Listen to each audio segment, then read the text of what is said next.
بالله من الشيطان الرجيم. بسم الله الرحمن الرحيم. إن وليي الله الذي نزل الكتاب وهو يتولى الصالحين والذين تدعون من دونه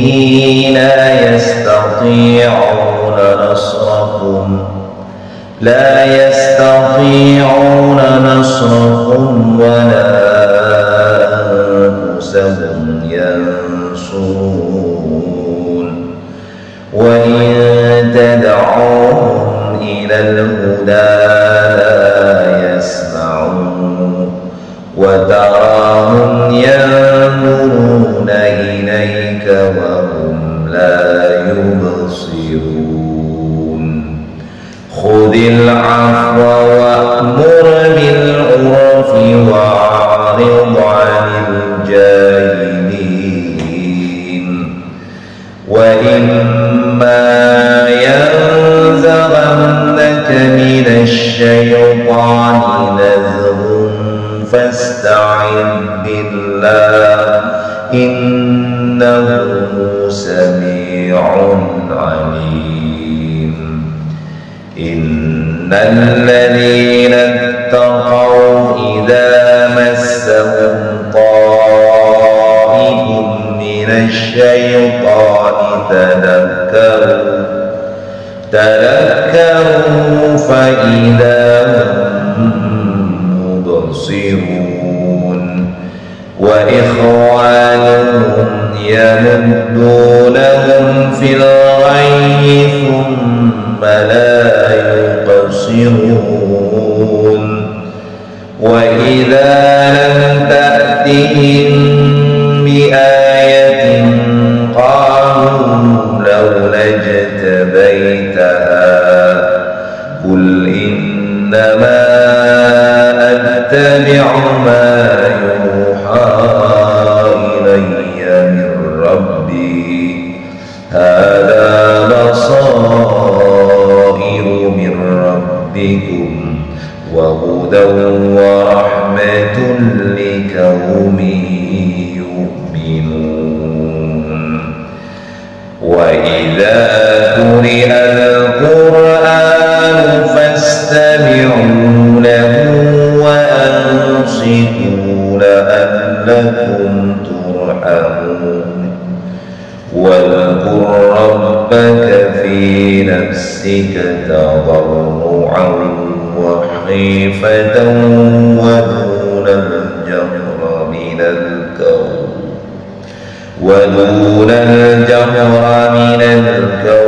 بالغدو والآصال ولا تكن من الغافلين. إن الذين عند ربك لا يستكبرون عن عبادته ويسبحونه وله يسجدون. صدق الله العظيم.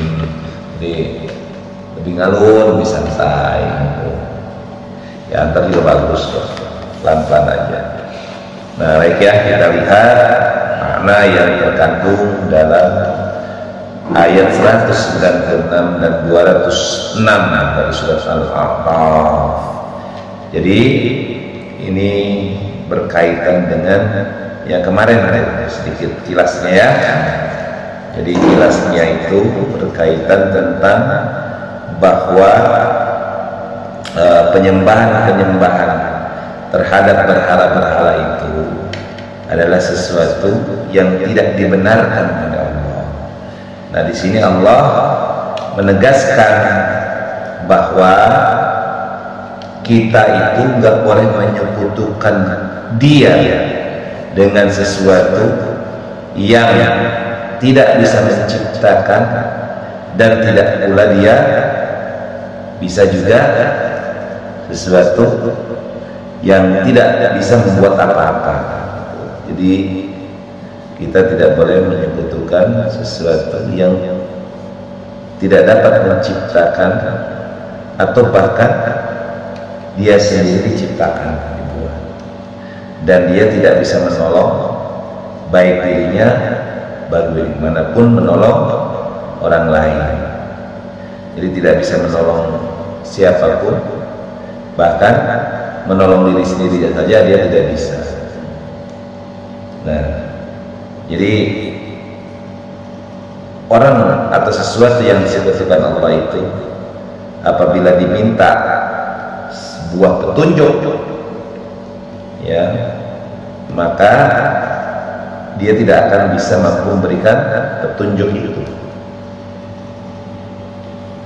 Ya, artinya berhala-berhala itu tidak bisa memberikan petunjuk, baik dia diminta ataupun tidak diminta, ya diam-diam saja, karena memang benda mati, gitu. Itu dijelaskan. Jadi ini berkaitan dengan tradisi atau kondisi masyarakat Arab jahiliyah di masa Rasulullah SAW yang menyembah patung atau berhala. Jadi mereka tetap mengelilingi Ka'bah, tetapi ketika itu dia menyebut-nyebut patung-patung itu, meminta pada patung-patung. Kalau kita kan, kalau keliling Ka'bah kan baca doa satu jagat, Rabbana atina fid dunya hasanah wa fil akhirati hasanah wa qina adzabannar. Kita ulang. Nah, kalau pada saat itu ibadahnya tawaf tetap mengelilingi Ka'bah, tetapi dia meminta kepada patung-patung sebagai penghubung antara dirinya dengan Allah Subhanahu wa Ta'ala. Jadi kalau ditanya Tuhannya siapa, Allah, orang Arab begitu. Jadi Arab jahiliyah dulu pada masa Rasulullah SAW menyiarkan dakwah Islam, ketika ditanya Tuhannya siapa, Allah. Tapi kenapa mereka menyembah patung atau berhala? Mereka menganggap patung berhala ini sebagai wasilah, perantara antara keinginan dia kepada Tuhannya. Nah, kemudian kata Rasulullah diperintahkan agar mereka langsung menyembahnya kepada Allah, tidak perlu menyembah kepada patung. Patung itu sesuatu yang tidak bisa berbuat apa-apa. Dia tidak bisa menciptakan apa-apa karena dia diciptakan. Dia tidak bisa menolong siapapun, bahkan untuk menolong diri sendirinya saja dia tidak bisa karena patung. Ya, kalaupun dia dimintai sesuatu, dimintai petunjuk, maka dia tidak akan mampu memberikan petunjuk. Nah, gitu kalimatnya. Itu ditegaskan oleh Allah, yang diucapkan oleh Rasulullah kepada kafir-kafir Quraisy pada saat itu di masa jahiliyah. Kemudian ditegaskan, kata Allah, berhala itu tidak punya kaki. Walaupun kamu bikin kaki, tapi dia bisa jalan. Gitu. Berhala itu tidak punya tangan yang bisa bergerak untuk memukul kamu atau memberikan apapun kepada kamu. Dia mati. Dia tidak punya mata yang bisa melihat kamu, atau dia tidak memiliki telinga yang bisa mendengarkan apa yang diucapkan kamu.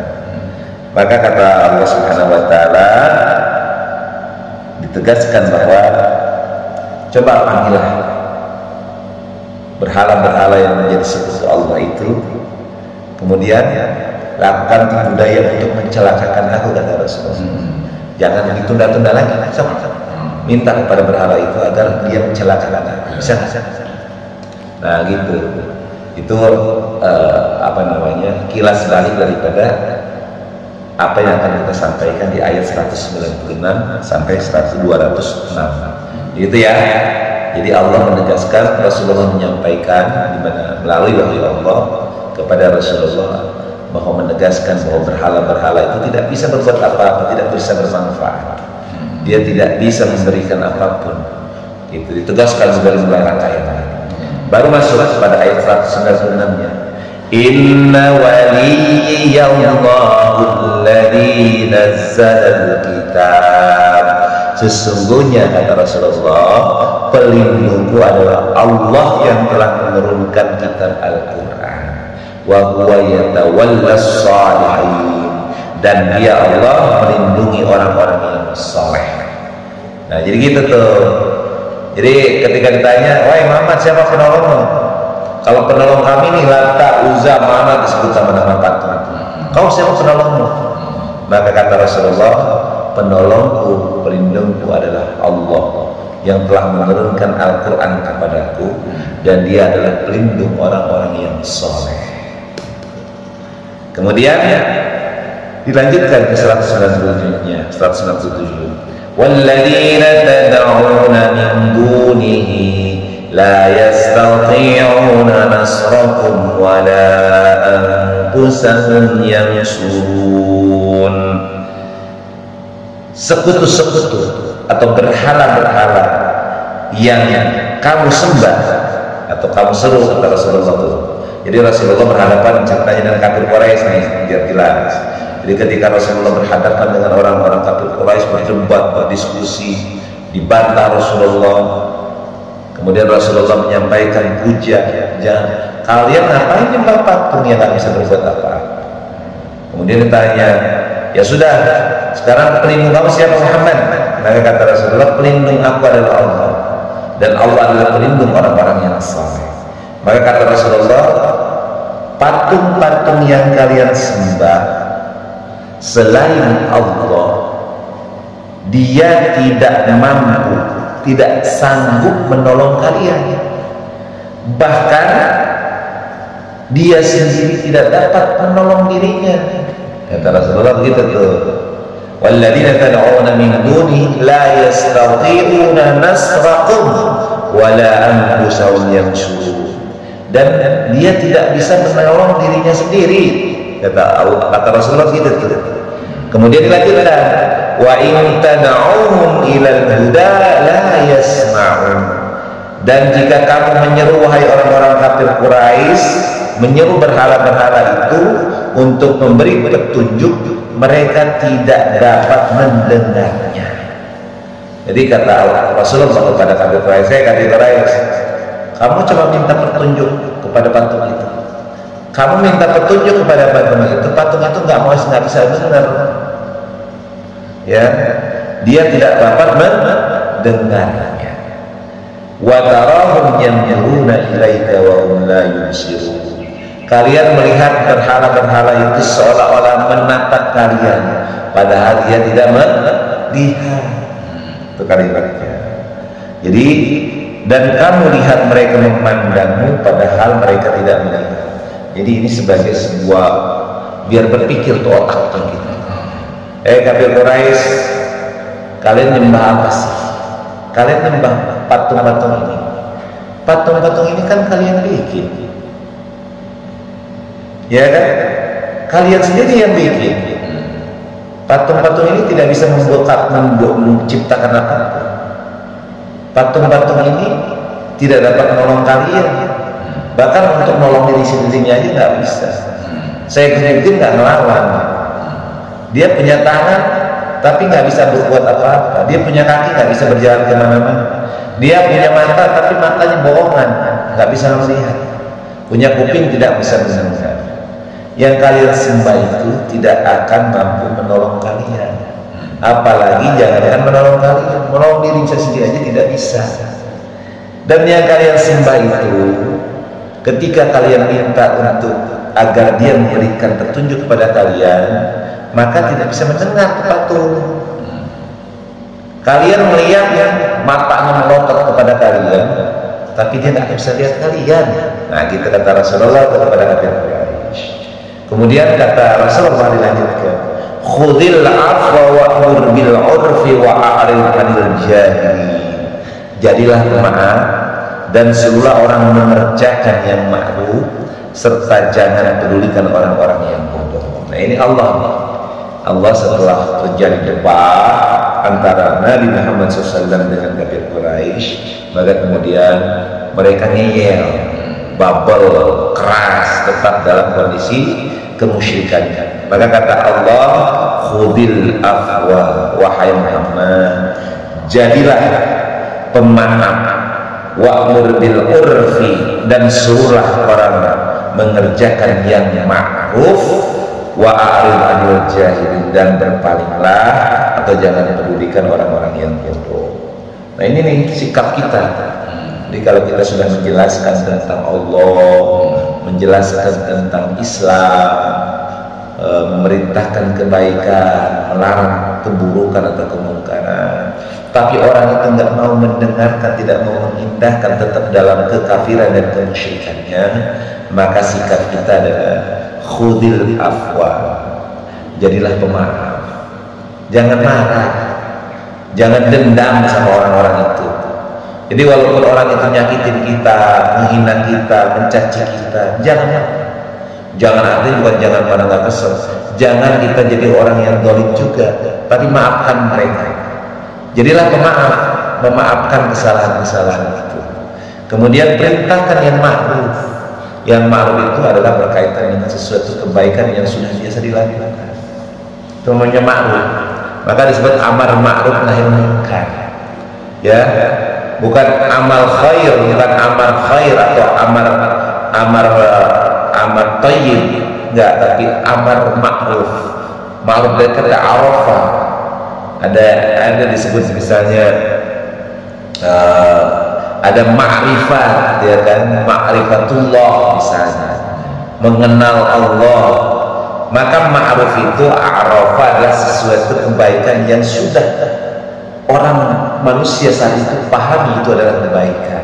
Contohnya apa? Kebaikan-kebaikan itu sudah ada dari zaman dahulu. Tidak boleh mencuri, ya kan? Tidak boleh berjudi, itu namanya ma'ruf. Tidak boleh menyakiti kedua orang tua, gitu. Nah itu ma'ruf, artinya sesuatu kebaikan yang sudah masyarakat pahami sebagai suatu nilai-nilai kebaikan yang memiliki nilai-nilai manfaat. Beda dengan munkar. Munkar adalah keburukan. Ingat, apa yang diperintahkan Allah hakikatnya kebaikan untuk diri kita sendiri. Apa yang diperintahkan Allah hakikatnya ada kebaikan yang didapatkan oleh orang itu atau oleh manusia. Jadi ingat, ketika Allah memerintahkan sebuah perkara, berarti di situ ada kebaikan untuk kita, kebaikan dunia, kebaikan akhirat. Dan ketika Allah melarang sesuatu, berarti ada keburukan di dalamnya, baik di dunia maupun di akhirat, baik untuk diri kita maupun orang lain. Contoh gini, kenapa Allah mengharamkan minuman, melarang minuman? Ya? Karena di situ ada keburukan, ada kezaliman. Ingat saya bilang, sesuatu yang akan mengakibatkan dampak negatif bagi diri kita dan orang lain itu zalim, maka itu dilarang oleh agama. Apa saja sebenarnya, apapun, ketika itu menzalimi diri kita dan menzalimi orang lain, maka itu adalah sesuatu yang pasti dilarang oleh agama. Banyaknya contoh, kenapa babi dilarang? Memakan daging babi diharamkan dalam Islam. Karena di situ ada, ternyata diteliti itu babi itu berbahaya, mengandung zat yang berbahaya untuk tubuh manusia. Gitu. Dan Allah lebih paham. Terus kenapa juga misalnya khamr itu dilarang? Karena ada dampak negatif yang berbahaya untuk manusia. Kenapa narkoba, yang kategorinya khamr lah, ya narkoba. Kenapa narkoba itu dilarang? Karena dia menzalimi dirinya sendiri, atau bahkan bisa menzalimi orang lain. Ketika orang sudah ketagihan, dia butuh barangnya, maka bisa jadi tuh uang orang tuanya, harta benda orang tuanya dihabiskan untuk gara-gara mengkonsumsi itu. Nah itu berarti ada kezaliman terhadap orang lain. Jadi ingat kepada Rabbul Muslim, apapun yang diperintahkan Allah itu hakikatnya kebaikan untuk manusia. Kenapa orang disuruh puasa? Di mana sisi kebaikannya? Ada banyak nilai positif dari puasa. Ketika manusia beristirahat organ tubuhnya selama 12 jam, maka organ tubuh kita menjadi bagus kembali. Karena mesin saja butuh istirahat. Maka tubuh manusia, organ-organ tubuh manusia, alat-alat untuk memakan sesuatu atau alat-alat produktivitas manusia ketika diistirahatkan maka dia kembali fungsional lebih bagus lagi. Satu, dari sisi pribadinya, belum lagi membentuk pribadi-pribadi jiwa yang dia mampu menahan hawa nafsu. Karena puasa itu kan menahan hawa nafsu, menahan keinginan-keinginan duniawiyah, menahan keinginan-keinginan syahwat, ya kan? Orang lagi enaknya tengah malam, tengah hari minum air es sirup gitu kan. Tapi karena lagi puasa, enggak. Maka belajar untuk menahan hawa nafsu. Oh lagi puasa, kesel sama orang, saya tahan, kayak lagi puasa. Biasanya meledak ketika puasa, kita tahan. Nah, ada proses di situ manfaat untuk kita mampu mengendalikan hawa nafsu. Itu dari sisi fisiknya, dari sisi rohaniahnya, itu ada nilai positif.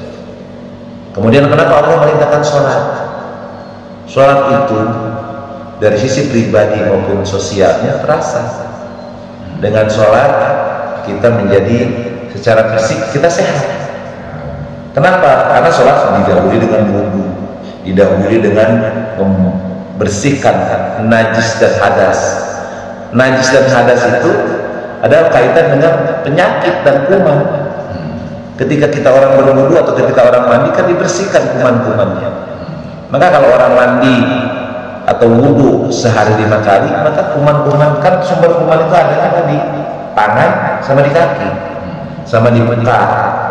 Maka yang wajib dibasuh itu adalah muka, tangan dan kaki, sebagian kepala mungkin ada, sebagian kepala juga diusap. Tapi yang paling pokok kan tentunya adalah muka, tangan dan kaki. Manusia itu kan sumber-sumber yang langsung berinteraksi dengan kuman dan penyakit, ya kan?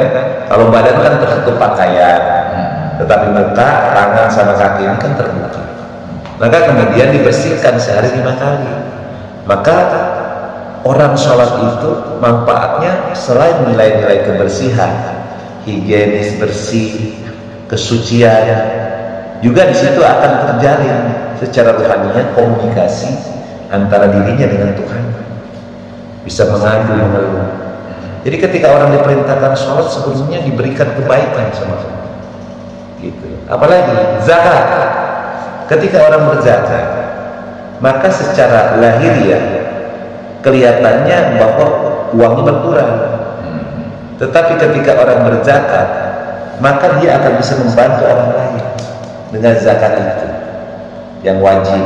Tapi sedekahkan banyak, infak juga banyak, bisa lebih besar hidupnya.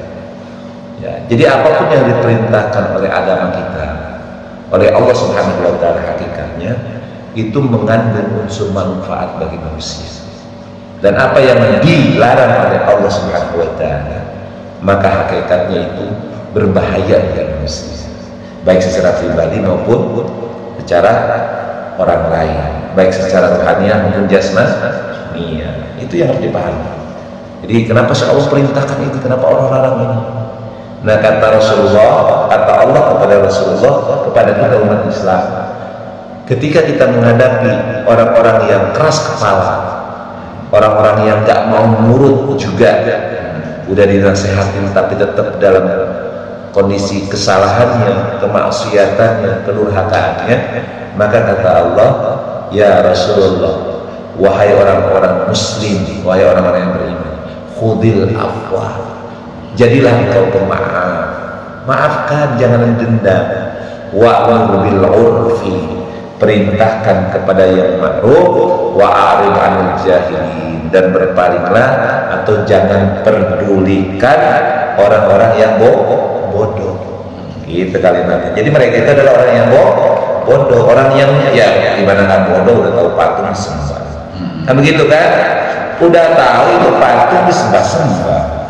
Ya, kan bodoh namanya. Udah tahu Mbah Dukun itu nggak bisa apa-apa, minta kaya Mbah Dukun. Kalau dia bisa kaya, ngapain juga dia buka praktek dukun? Jadi aja orang kaya kan begitu. Udah tahu nggak bisa kemampuan apa-apa, dimintalah A, diminta B, diminta C. Itu kan bodoh kita meminta sesuatu kepada yang tidak memiliki kemampuan untuk itu. Maka ada yang memiliki kemampuan lebih dari itu, siapa? Allah. Gitu. Walaupun kita nggak mampu melihat Allah, tidak bisa melihat Allah, maka kekuasaan Allah kehebatan Allah tampak dalam kehidupan. Ya, coba saja hebatnya apa kita. Allah punya gunung, kita suruh naik ke gunung aja setengah mati. Padahal pernah manjat gunung nggak? Belum pernah sampai. Jangan bilang gunung punya istri. Gunung belum pernah kan? Belum sampai ke puncak, udah. Hah? Di lerengnya aja kan. Gunung aja kita nggak bisa sampai puncak, ya kan? Jadi apa sih kehebatan kita? Nggak ada hebatnya kita. Kemampuan kita terbatas. Ya, kita kelihatan orang hebat ya karena dibandingkan dengan sesamanya. Tapi kita harus melihat ada hal yang lebih hebat lagi. Atau dalam pepatah bilang di atas langit ada langit. Jadi jangan sombong. Kamu kaya, tapi ada yang lebih kaya. Kamu pintar, ada yang lebih pintar. Jangan sombong. Itu kata Allah Subhanahu wa taala. Kemudian lanjutkan, wa imma yanzaghannaka minasy-syaitani nazghun fasta'idz billah innahu samii'un 'alim. Dan jika setan datang menggodamu, maka berlindunglah kepada Allah. Sungguh Allah Maha mendengar lagi Maha mengetahui.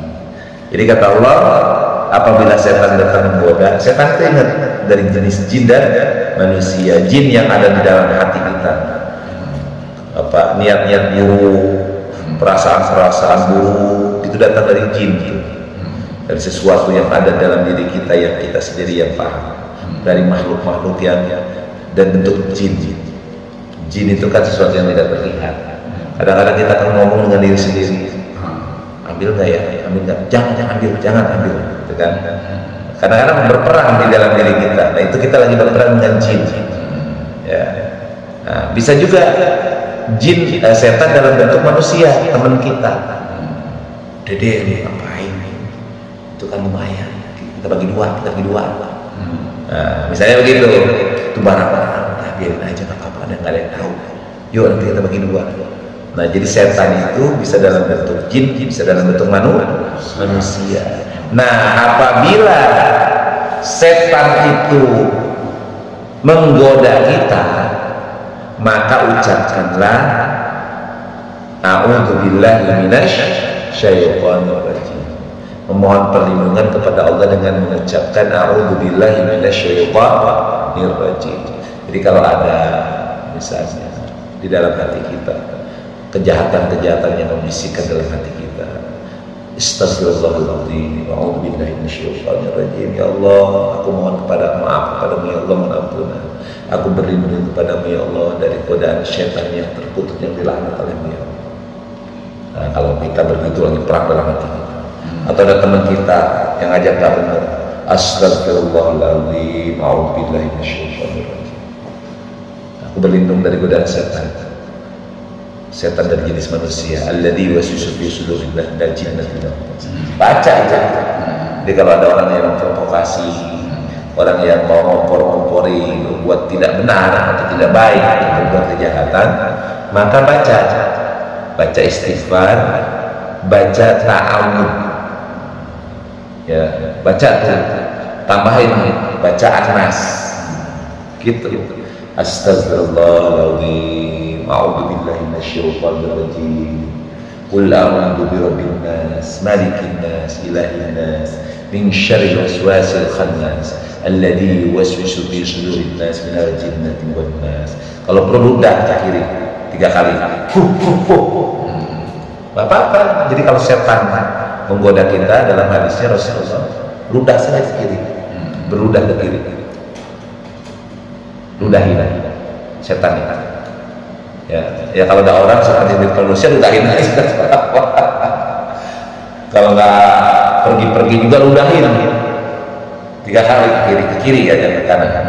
Nah itu hadis mengatakan begitu. Ada hadis yang menjelaskan bahwa ketika setan menggoda kita, ludahin aja 3 kali. Baru dapat ilmunya. Baru dapat kan? Atau cara-cara itu. Udahin aja ludah ke kiri 3 kali kalau setan menggoda kita gitu. Jadi setan dalam hati kita nggak pergi ludah aja 3 kali. Atau ada setan manusia, udahin aja diri atau beludah 3 kali dia biar pergi gitu. Jadi kalau setan menggoda kita, maka kita mohon perlindungan kepada Allah dengan mengucapkan a'udzubillahi minasyaitonir rajim dan ditambahin baca surat An-Nas. Gitu biar hati kita tenang. Innahu, sesungguhnya Allah Maha mendengar lagi Maha mengetahui. Jadi kalau kita berdoa perlindungan kepada Allah, ya Allah, astagfirullah, a'udzubillahi minasyaitonir rajim. Aku mohon ampunan kepadamu ya Allah, aku berlindung kepadamu ya Allah dari godaan setan yang terkutuk ya Allah. Maka Allah Maha mendengar lagi Maha mengetahui. Maka insya Allah diberikan ketenangan ke dalam batin kita. Kemudian dilanjutkan, innal ladzina taqaw idza massahum ta'ifun minasyaitani tadakkaru fa idza hum mubsirun. Nah, sesungguhnya orang-orang yang bertakwa apabila mereka dibayang-bayangi pikiran jahat, yakni pikiran-pikiran ingin berbuat dosa dari setan tadi, mereka segera ingat kepada Allah. Maka ketika itu juga mereka melihat kesalahan-kesalahan. Nah, istighfar itu. Jadi ketika setan datang menggoda kita, baik untuk jin manusia, maka a'udzubillahi minasyaitonir rajim. Astagfirullah, astagfirullah, astagfirullah. Subhanallah, alhamdulillah, wa la ilaha illallah, Allahu akbar, astagfirullah, astagfirullah. Zikir. Jadi kalau kita nafsu, kadang-kadang kita kan punya masalah, ya kan? Ada aja keinginan-keinginan buruk atau perasaan-perasaan buruk, maka segera mohon perlindungan kepada Allah dengan mengucapkan a'udzubillahi minasyaitonir rajim. Atau ada hal-hal yang buruk, a'udzubillahi minasyaitonir rajim. Kemudian baca astagfirullah, astagfirullahaladzim 3 kali, astagfirullahaladzim. Bacaan Nas, qul a'udzu birabbin nas, malikin nas, muawwadatain an-nas sama al-falaq. Baru sambung ke zikirnya, subhanallah walhamdulillah wa la ilaha illallah, Allahu akbar, astagfirullah, subhanallah alhamdulillah wa la ilaha illallah, Allahu akbar, astagfirullah. Nah, baca zikir itu tuh. Jadi kalau kita lagi gundah, marah, kesel, maka baca ta'awud, baca bismillah, baca an-nas al-falaq, baca zikir subhanallah alhamdulillah wa la ilaha illallah, Allahu akbar. Tambah lagi la haula wa la quwwata illa billah. Tambah lagi misalnya apa yang ditambah lagi? Tambah lagi misalnya hasbunallah wa ni'mal wakil, ni'mal maula wa ni'mal nasir. Itu namanya tadakkar. Jadi orang yang bertakwa ketika dia dibayangi oleh pikiran jahat di dalam pikiran dan hatinya yang datang dari bisikan-bisikan setan, jin dan manusia, maka dia segera ingat kepada Allah. Dan ketika dia ingat kepada Allah, maka dia akan melihat kesalahan-kesalahan. Artinya dia akan melihat, ya Allah, salah ya Allah, salah ya Allah. Apa yang diajak orang ini salah ya Allah. Jadi segera ingat kepada Allah. Kemudian wa ikhwanuhum yamuddunahum bil ghayyi thumma la yuqsirun. Dan teman-teman mereka, yakni orang kafir dan orang fasik, membantu setan-setan dalam menyesatkan, dan mereka tidak henti-hentinya menyesatkan. Nah ini, kalau tadi kan setan itu dalam bentuk jin, nah ini bentuk manusia. Siapa setan dalam bentuk manusia? Orang kafir dan orang fasik. Ingat, orang fasik itu orang yang rusak. Saya kemarin sudah menjelaskan, kalau manusia yang baik namanya disebut muslim. Kalau manusia yang tidak baik disebut kafir. Orang baik disebut muslim. Orang yang baik orang Islam. Orang yang tidak baik orang kafir. Orang yang benar orang Islam. Orang yang salah orang kafir. Orang Islam yang benar, yang baik, itu namanya mukmin. Orang Islam yang tidak baik, yang salah, disebut orang munafik.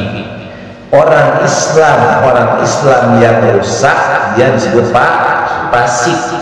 Kefasikan itu disebut munafik. Itu. Paham ya? Yang salah tuh. Nah, orang kafir dan orang fasik, ai munafik, gitu kalimatnya. Orang kafir berarti kan orang di luar Islam.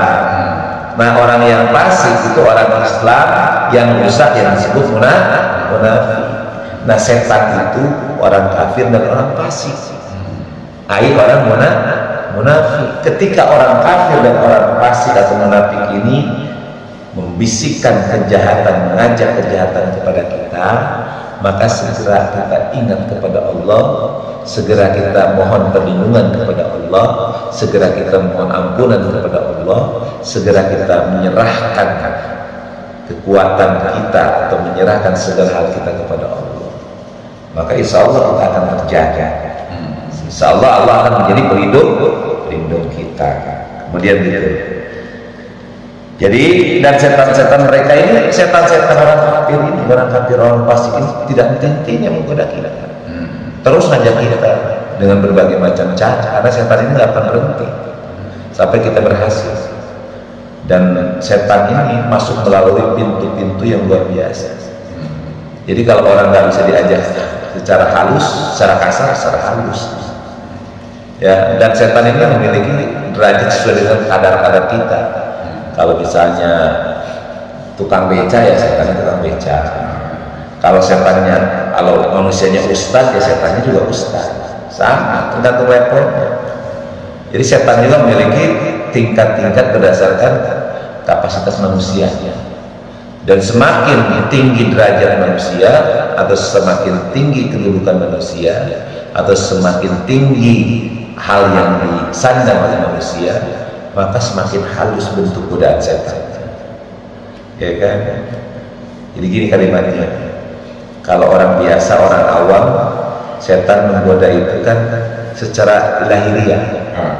Misalnya dari puasa, ya kan, setan menggoda tengah hari, padahal lapar, maka teman Pak Darlan, di tempat gua ada daging ayam.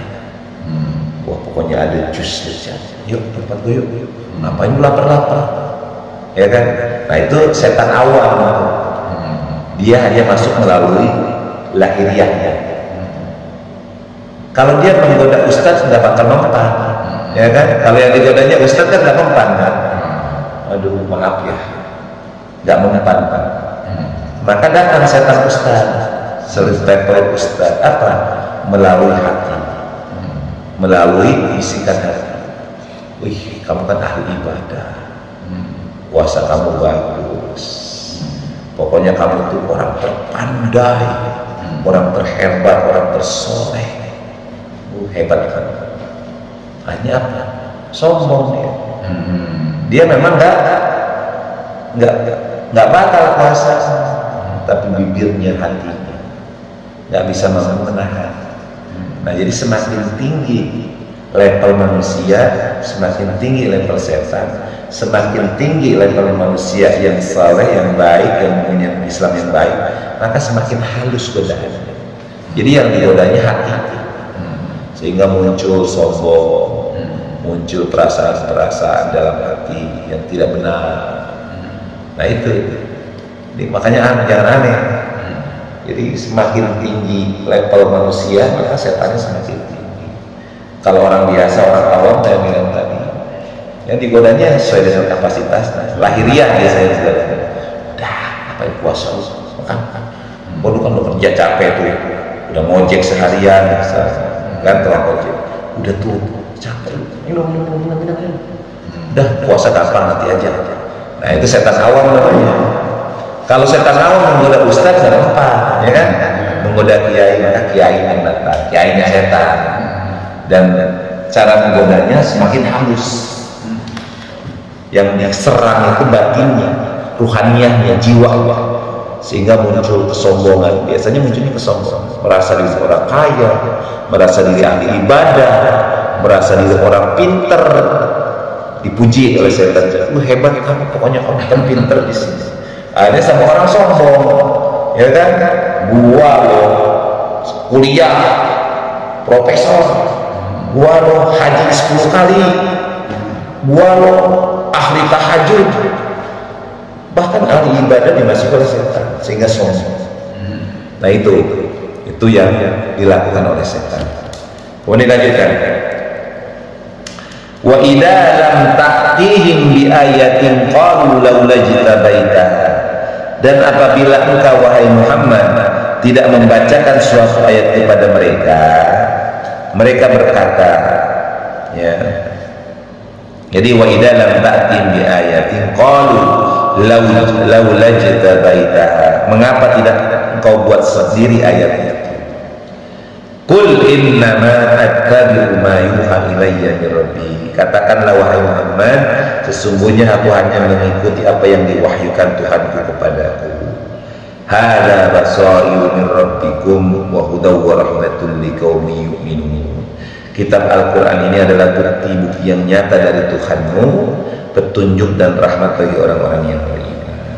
Jadi pernah Rasulullah ketika dia diangkat Nabi dan Rasul, ketika menerima wahyu pertama di Gua Hiro dengan surat Al-Alaq-nya, Iqra bismi rabbikal ladzi khalaq, Iqra'. Kemudian menerima juga surat Al-Muzammil, ada yang mengatakan surat Al-Mudaththir. Kemudian Rasulullah mengalami masa pakem wahyu, tidak menerima wahyu lagi, dan ini diledek. Atau juga pernah ketika Rasulullah ditanya tentang hari kiamat yang kemarin dijelaskan dulu, Rasulullah tidak langsung menjawab, tapi Rasulullah menunggu dulu wahyu dari Allah, dan Allah tidak menurunkan wahyu itu cukup lama sehingga mereka meledek dengan ayat-ayat. Muhammad, kami kan tanya kepada kamu tentang kiamat, kok nggak dibawa balas-balas juga? Itu Tuhanmu mana? Tuhanmu kok nggak ngasih tahu kapan kiamat itu terjadi? Kok nggak ada lagi wahyu yang turun kepadamu? Redek, ya. Jadi mereka ketika melihat bahwa Nabi tidak mendapatkan wahyu lain, ini ujian untuk Nabi kesabaran. Jadi nggak terus susah terus wahyu. Nabi itu sempat mengalami patrul wahyu, yaitu mengalami pakem wahyu. Artinya pakem wahyu itu wahyu tidak turun. Dari ini kemudian dihina, diledek oleh orang-orang kafir Quraisy. Wah, Tuhanmu sudah meninggalkan kamu tuh Muhammad. Sehingga kami nanya begitu, kamu kok belum jawab, kamu bilang tunggu. Tuhan akan memberikan jawaban. Sampai sekarang mana nggak ada jawabannya. Nah ini, maka kemudian kata Allah, apabila engkau Muhammad tidak membacakan suatu ayat kepada mereka, mereka berkata, mengapa tidak engkau buat sendiri aja Muhammad? Kalau Tuhan tidak menurunkan wahyu, kau buat aja sendiri, kan bisa engkau buat. Maka kata Allah kepada Nabi Muhammad, katakanlah wahai Muhammad kepada mereka bahwa engkau hanya mengikuti apa yang diwahyukan Allah kepadamu. Engkau hanya mengikuti Al-Quran, karena Al-Quran itu adalah bukti-bukti yang nyata dari Tuhan, dari Allah Subhanahu wa Ta'ala. Al-Quran itu adalah petunjuk dan rahmat bagi orang yang beriman. Kemudian dilanjutkan, wa idza quri'al Qur'anu fastami'u lahu wa ansitu la'allakum turhamun. Apabila Al-Quran dibacakan, maka dengarkanlah, diamlah, supaya kita mendapatkan rahmat. Jadi kalau Al-Quran lagi dibacakan, maka dengerin, jangan bikin ribut, supaya kita mendapatkan rahmat daripada Allah Subhanahu wa Ta'ala. Jadi yang ribut kalau lagi dibacakan Al-Quran. Ya, maka ketika khutbah saja kita dilarang untuk berbicara, tapi wasma'u wa ansitu. Kalau kita berbicara atau kita melakukan sebuah perbuatan yang tidak melebihi melampaui kebiasaan, maka akan lagho, artinya sia-sia Jumatan kita, tidak dapat pahala. Nah, dalam hal ini Allah merintahkan kepada kita, ketika Al-Quran dibacakan, dengarkan secara seksama, diam, jangan bikin keributan, supaya Al-Quran jadi rahmat untuk kita. Wadhkur rabbaka fi nafsika tadarru'an wa khifatan wa dunal jahri minal qawli bil ghudwi wal asal wa la takun minal ghafilin. Dan ingatlah Tuhanmu dalam hatimu dengan rendah hati dan rasa takut, dan dengan tidak mengeraskan suara pada waktu pagi dan petang. Janganlah kamu termasuk orang-orang yang murka. Jadi ketika kita berdoa secara pribadi, kita bermunajat kepada Allah Subhanahu wa taala, maka kata Allah Subhanahu wa taala, ingat Tuhan dalam hati kita. Jadi berdoa itu harus ada dalam hati kita, menghadirkan Allah dalam hati kita. Jangan berdoa tapi lalai. Jadi ketika kita doa, ya Allah hadirkan Tuhan itu dalam hati kita. Kemudian hadirkan Allah itu dengan perasaan rendahnya. Kita tawadhu, merendahkan diri kita di hadapan Allah Subhanahu wa taala, dan dengan rasa takut. Jadi di situ ada namanya apa? Tadarru wa khifah, dengan merendahkan diri, dengan menghadirkan rasa ketakutan. Rendahkan diri kita karena kita butuh kepada Allah. Takutkan, hadirkan dalam hati kita ketakut kalau kita permohonan nggak diijabah sama Allah. Kita takut mendapatkan murka Allah. Itu maksudnya. Takut akan kita tidak diijabah oleh Allah doa-doa kita, dan takut kalau Allah mengazab kita karena kesalahan-kesalahan kita. Kemudian lakukan itu pada waktu pagi dan petang hari. Kemudian apa namanya, dan dengan tidak mengeraskan suara, artinya jangan teriak-teriak. Kalau berdoa itu, maka ketika doa adabnya, kalau kita doa sendiri, maka lakukan dengan suara yang merata. Ya Allah, dengan tidak mengeraskan suara kita. Artinya kalau tidak mengeraskan berarti kan memelankan suara kita. Kan gitu kalimatnya. Maka kalau berdoa itu pelankan suara kita ketika kita sendiri. Tapi kalau kita lagi berjamaah, mungkin doa kan pelan juga, ya kan? Maka kalau doa tidak gitu. Jadi kita sendiri yang mendengar doa itu. Ketika kita berdoa sendiri. Tapi kalau kita doanya bareng-bareng, harus dengar orang juga. Maka masa kita tidak. Yang belakang doa, tapi tentu dengan tadarru khifah. Jadi ketika orang berdoa itu kuncinya tadarru wa khifah, dengan rendah hati, rendahkan diri kita di hadapan Allah, kemudian hadirkan rasa takut, sehingga doa kita dilakukan dengan penuh perasaan, ya, dengan penuh perasaan. Lakukan doa itu setiap pagi dan petang hari, kata Allah Subhanahu wa taala. Jadi lakukan doa itu pada waktu pagi dan petang, jangan termasuk orang yang maka pagi hari kita berdoa, sore hari kita berdoa, setiap saat kita berdoa kepada Allah Subhanahu wa taala. Innal ladzina inda rabbika la yastakbiruna an ibadati wa yusabbihuna lahu wa lahu yasjudun. Sungguhnya orang-orang yang ada di sisi Tuhan tidak merasa enggan untuk menyembah Allah, dan mereka menyucikannya, dan hanya kepadanya mereka bersujud. Jadi orang-orang yang ada di sisi Allah itu tidak merasa enggan untuk menyembah Allah. Siapa yang di sisi Allah? Malaikat. Semuanya malaikat-malaikat yang ada di sekeliling Allah, yang mengitari Allah, yang memikul arsy-Nya Allah, mereka tidak pernah sombong, tidak merasa enggan untuk menyembah Allah. Mereka senantiasa bertasbih dan senantiasa bersujud kepada Allah Subhanahu wa taala. Ini menggambarkan tentang malaikat. Jadi innal ladzina inda rabbika, sesungguhnya orang-orang yang di sisi Tuhan, ai malaikat, itu kalimat. Karena kan manusia kan belum manusia, yang ada di sisi Allah kan malaikat. Semuanya para malaikat yang ada di sekitar Allah Subhanahu wa taala, mereka tidak menyombongkan diri untuk menyembah. Mereka tidak takabur untuk menyembah. Mereka tidak enggan untuk menyembah Allah Subhanahu wa taala. Mereka selalu bertasbih kepada Allah. Mereka selalu bersujud kepada Allah. Nah itu. Jadi malaikat senantiasa taat dan taat kepada Allah Subhanahu wa taala. Maka kesimpulannya, pertama kesimpulannya, kita harus senantiasa memohon perlindungan kepada Allah. Jadi ketika setan datang kepada kita, ketika setan menggoda kita, baik jin maupun manusia, maka segera mohon perlindungan kepada Allah, segera kita berdoa kepada Allah, segera kita mengingat Allah. Dan ketika Al-Quran dibacakan, dengarkan baik-baik, diam, agar kita mendapatkan rahmat dari Allah Subhanahu wa taala. Dan ingatlah, ya, bermohonlah kepada Allah. Ketika kita berdoa kepada Allah, menyebut nama Allah, sebut nama Allah dengan merendahkan diri kita, dengan penuh harapan dan penuh rasa takut. sehingga insya Allah doa-doa kita akan dijawab oleh Allah Subhanahu wa Ta'ala. Jangan sombong. Ada pertanyaan? Cukup. Shadaqallahul adzim. Alhamdulillah.